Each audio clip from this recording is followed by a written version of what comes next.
President Donald Trump announcing a new round of auto tariffs as part of a major escalation in a global trade war. The president says he wants to charge a 25% tariff on all cars and parts that aren't made in the U.S. Good evening, everybody. I'm Rupraj. And I'm Amy Lang. But foreign automakers could get a big tax break if they build here in our country. Fox 2's Dave Kinchin is live with more. Good evening, Dave. Good evening to you both. This is a big presidential power play that essentially means if you are looking for an imported automobile, you have really days until those tariffs kick in, and that cost could surge quite significantly. So we'll effectively be charging a 25% tariff, but if you build your car in the United States, there is no tariff. The next round of the tariff wars starts up April 2nd, and this time the Trump administration is focusing on imported vehicles and parts, and that means sticker shock likely coming to a dealership near you. You're going to see higher prices, and it's going to have a chilling effect, in my opinion. George Glassman is one of the many auto dealers who will be grappling with the new tariffs, and he says the entire industry will feel it. With half of all vehicles that are sold in the United States coming from overseas, it can't do anything other than create major disruption across the automotive industry. Analysts say the move is part of a strategy for the Trump administration to get auto companies to increase their amount of car and truck production in America. A lot of companies are going to be in great shape because they've already built their plant, but their plants are underutilized, so they'll be able to expand them inexpensively and quickly. But others will come into our country and build, and they're already looking for sites. So that would be German vehicles that are produced in Germany, Japanese vehicles that are produced in Japan, British vehicles, Range Rover, Land Rover, for example, produced in the UK.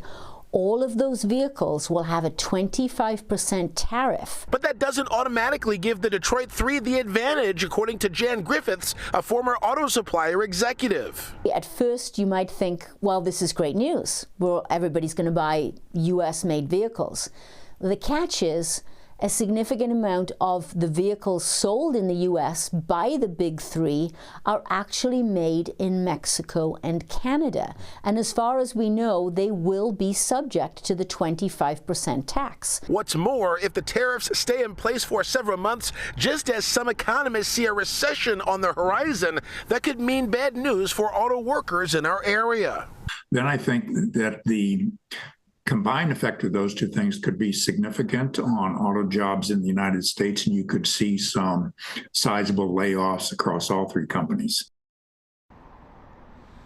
Meantime, labor commenting on this tonight, the UAW issuing a statement that some might find surprising given their past tensions with President Trump. They are essentially calling it a win for the American auto workers, saying in a statement here that this is a long overdue shift away from the harmful economic framework that has devastated the working class and has driven a race to the bottom across borders in the auto industry. So the UAW liking this big tariff move tonight. Reporting live, Dave Kinchin, Fox 2 News.